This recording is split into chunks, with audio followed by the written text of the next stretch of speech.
You gotta help me, man. The bar owners try to show me a smooth skin like 5 different goddamn times, dude. I can't handle it. I hate it here. I hate it here, dude. I hate it. Fallout is a series that we all know and can look back fondly on for the most part. There were some absolute bump in the roads, but for the most part, we're pretty good. We got cool characters, cool doodads. You're not dead from that. Cool side quests.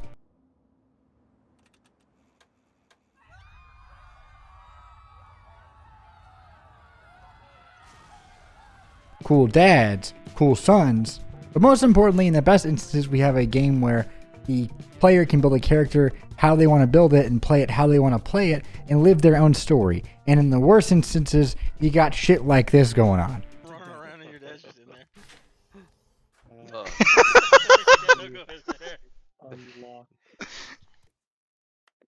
Over here. Nah, you're definitely gonna fall to the floor if you do You think that. so? Yeah. And you have to remake your character. But, you know, some might say that adds something to it. I think it truly depends. But whenever we look at these long road of Bethesda games, I often look back on these games with a particular sense of nostalgia or fondness, a certain point of view. And recently I wondered if that point of view was as valid as I thought it to be.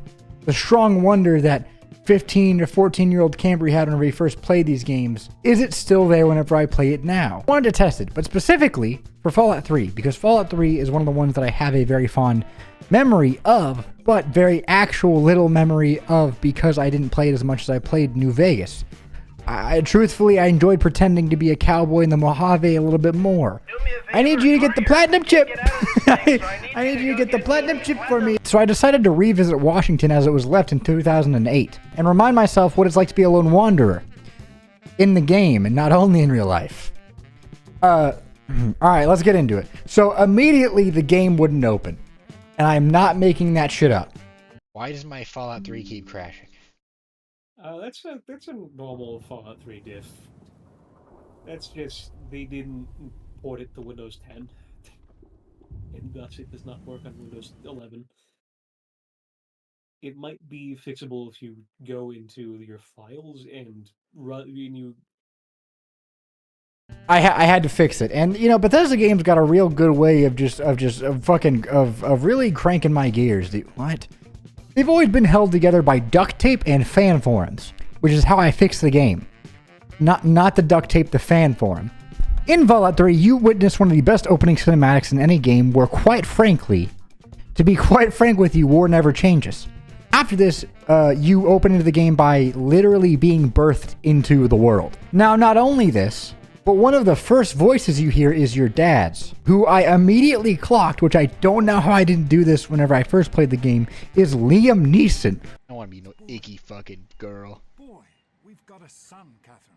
A beautiful. Come on. Is that fucking Liam Neeson? That's Liam Neeson. Hold on. Yep, it's Liam Neeson. What? What? The dude from Taken? Which I did not remember. He speaks to you and talks to you, and you get to make your character in this section, which is cool. I wanted to make my character memorable, efficient, deadly, professional, and most importantly, badass. So I settled for the legendary name Grognak, but not like the barbarian, completely unrelated guy. And what we ended up with was peak male athleticism. Most likely works at Spencer's part-time. You respect him, but because you're scared of what he might do if you don't. This game was released in 2008. And there's a certain amount of charm to that, right? So I expected there to be a little bit of jankiness. And I expected the graphics to not be that great. And, you know, they were a little dated, but god damn it, do I kind of miss being able to make characters that look like this. And you could kind of do it recently with the Oblivion Remaster, which also I made a video onto that. You should go fucking watch it. Also, please click subscribe if you're watching at this point right now. Go click it. Thank you very much. And like it. That would mean the absolute goddamn world to me. But you can kind of do it in the Oblivion Remaster because it's roughly the same kind of formula, same sliders, and you can get some real fucked up looking guys. There's something special to be able to create a human that looks like this, that is the main character. This is the human, the person that runs this world and conquers it. You go through a section as a child where Liam Neeson beckons you to come forward to him through a gate. But my friend started immediately talking about how you can break this section if you go into third person because the player model does not look like a baby. So we spent around 40 minutes trying to figure out how to do that. And in that time, I immediately got sidetracked and broke the game. Over here. Camry, look at the door. Open the console. You can do it. Click on it and type unlock. No, we're not starting this. We're not starting unlocking random doors. Alright, now No. Come to daddy. run around and your dad's just in there. Oh. No, go ahead, there.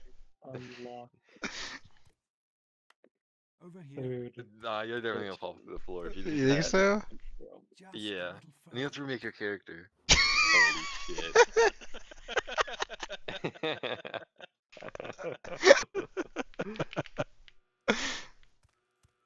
Why are there enemies on your map? Wait, where are you? Where am I? You sequence skip to the point where you just saw Wait, are you stuck as a baby? What did I do? You just sequence broke the game. How do I go third person? This is what started this entire thing. It's usually scroll wheel, but you can't do it when you're a baby because they're masking the fact No, that my, you my, are- my objective is still walk to dad. Oh. I'm still a fucking baby, dude. Like, I'm so small. How do you go through? I really want to go. Wasn't through this where my dad was, though? Yes, I think. Punch him back. I can't! I'm a baby! Baby hands. Use your baby hands. I and punch that can't! cockroach. What happens if I die? 1-year-old hands. What happens if I die here? I'm not supposed to die here. Oh my god. Okay, you're Okay, we're good. You're good. Just a little further. Okay, how do I go third person? Type enable player controls. No spaces. And then middle mouse. Once you do that. Yeah, just scroll once you do Yeah, there you go. Another model, but you're just short. Dude, holy Oh my shit, why does God. he look like that? Oh my I god. remember you giving him that cut. No, this must, I didn't. I wasn't trying to break it like I did, but Fallout loves to be broken. I feel like the Bethesda gods baptized me in this instance. You gotta have something like this happen to you at least once a playthrough. I somehow started the next section by falling off of the map by using like the camera mode, and I triggered it, and I soft locked myself almost immediately. So I had to reload the save and then, you know, do it the normal way, but I did figure out how to go third person to look at the baby model and just see that it was a tiny version of you that was scrunched, which is so unbelievably funny to me. After this, we of course have the birthday section where you get a sweet roll and this fucker tries to steal it. Now, typically you can't fight back in this section, but Grognak moves a little differently. Dude, holy shit. Oh my god. This is the kind of fucking guy you see on TikTok, and he's like, you gotta mog everyone. His TikTok is like the fucking blam, blam, blam, blam, blam, blam, blam, blam. They're selling. Let's fucking go, come on. Come on. Come on. Select- Come on. Oh my goodness. Oh, whoa, whoa, whoa.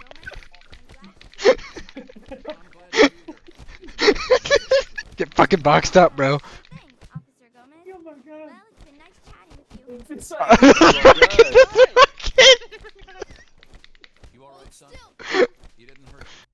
So he fought back, and I may have gotten some side casualties.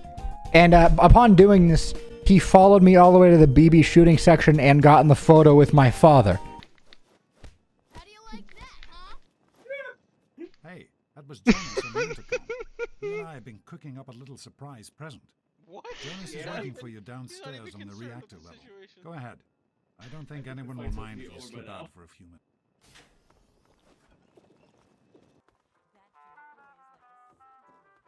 Dude, he's gonna. Dude, he's What do you fucking. want to? You're up, Boy, you know. Oh so- boy, a BB gun.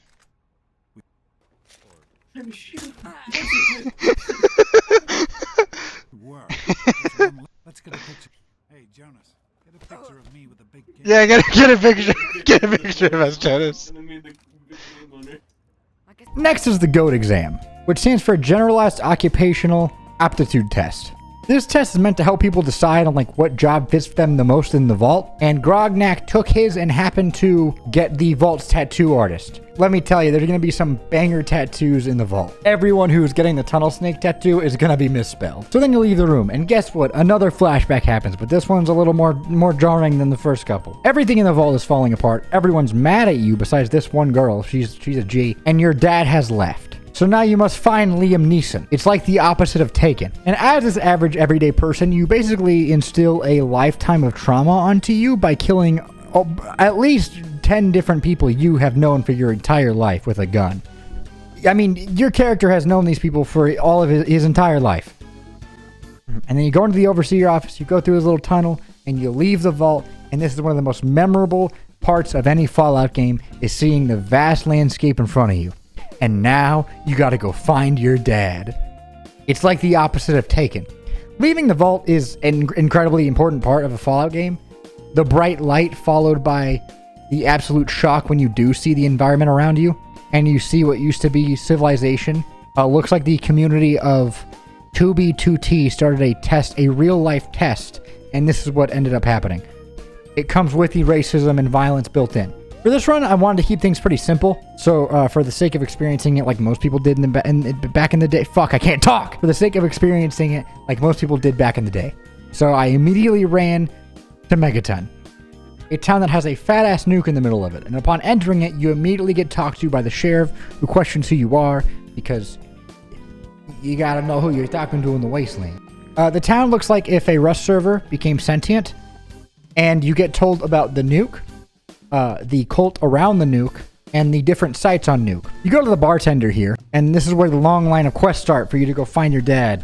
You gotta go do a favor for him, and then he tells you where your dad is, and you go on this long line of quests, and it starts the main story.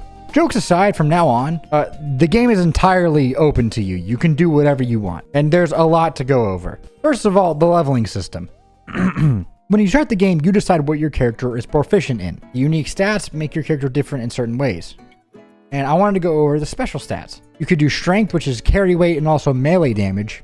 Perception, which is how far away enemies can be detected in general. Endurance, which is hit points, poison and radiation resistance. Healing rate helps with the use of big guns as well as unarmed. Charisma, which is speech and barter. Intelligence, which is medicine, laser rifles and laser pistols, and science skills. And it gives you more skill points per level. Agility helps with the small guns. Sneak and action points for VATs. And luck is how often good things happen to you or critical chance on a shot. I wanted to do a pretty simple build, so I went with small guns and did a lot of agility. I almost ruined my run, though, because at first I thought that the distinction between small guns and big guns was different. I thought that small guns was like pistols, which I was wrong. The small guns include every kind of normal rifle and pistol, and then the big guns is like the fucking fat man. The Wasteland needed to be explored and conquered by Grognak.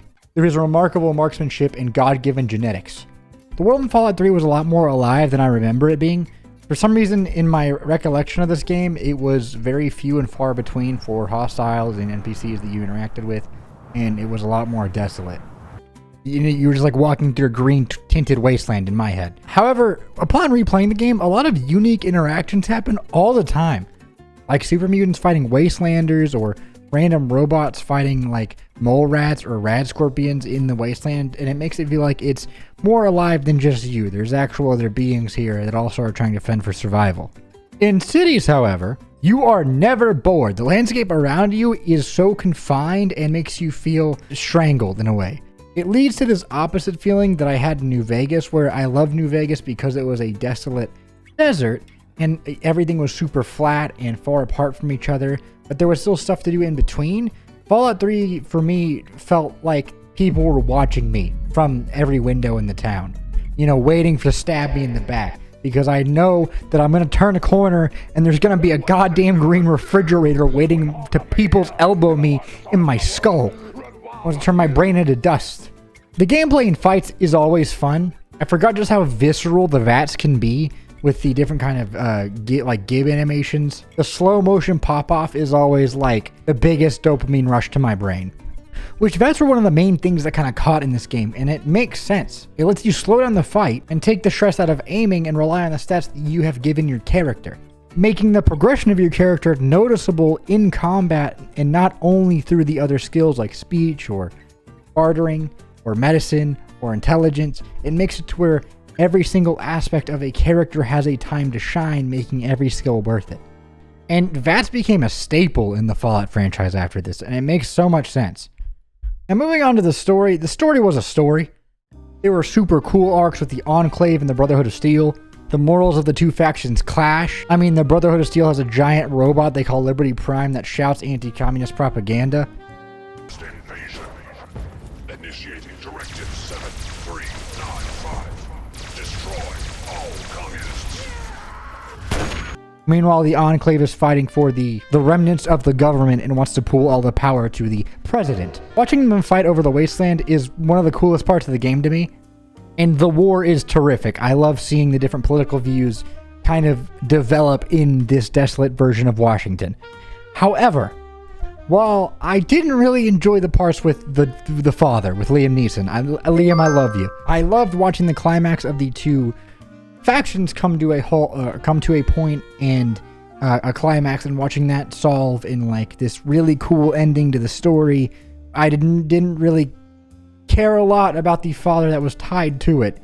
Maybe I'm the only one that feels this way, and if you feel any other way, that's okay. That's just how I felt.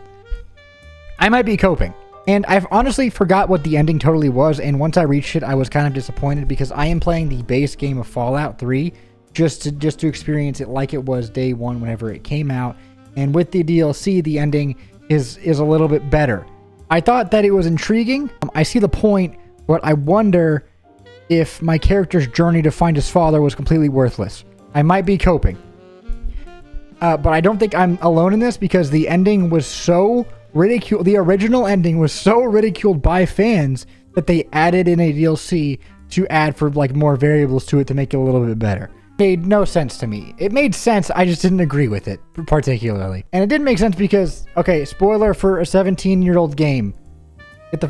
Fuck you. The ending is that you either choose your character or this girl to die and go into this radiation chamber that your father made radiated and die by activating the purifier, and you give like pure water to everywhere and kind of like help solve a part of the apocalypse, which is great. That's cool. However, there is a super mutant follower that you can get in the game. Super mutants are immune to radiation. Just send him in there. And like if you try to, he's like, no, this is your journey. Fuck you, dude. Just go in there and turn it on. It's literally solving like half of the issue with the world. Which is why I'm very glad that they fixed it, because in the DLC they added an option where you can send him in there. Just why was that not there in the first place? I still love Fallout 3. That one part kind of bothered me. Is Fallout 3 perfect? Hell no. It runs like it was made on a TSI calculator. But do I love it? Hell yeah. Is it fun? Hell yeah. Does it hold up how we want to? Probably not in every single way, but I'm always going to look back on it with fond memories because it shaped who I am today, and even if it's in a small way. And now I'm going to look back on it with fond memories of the Spencer's part-time worker who conquered the Wasteland. And that's the beauty of the game. The story that your character builds along the journey and that you are a part of is what makes every Fallout game so special.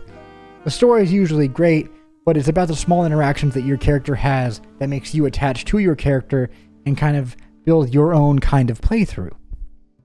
That's always what's made Fallout so special. So you accept the broken parts of Fallout 3 and Fallout New Vegas, so that you can also accept the fantastic parts of Fallout 3 and Fallout New Vegas. Can I get an amen? But I really think that that's all that I have to say. Fallout 3 is a wonderful game. It still is. Is it perfect? No. Does it have a little jankiness? Absolutely. But who don't like a little jankiness? I think that for the time being, it's an amazing game. Do I think that Bethesda may need to work on their formula a little bit more in modern times? Yes. Do I think that they need to like go under? No. I like Bethesda games for the most part. The Oblivion remaster was wonderful recently. But yeah, if you've made it to this point, please subscribe. That would mean the absolute world to me. I really want to do this. So that would mean a lot. And if you have any critical thoughts of me, then put it in the comments, because I do genuinely want to grow as a creator. But I think that's about it. I hope all of you have had a wonderful day. I love you guys, and have a wonderful rest of your day.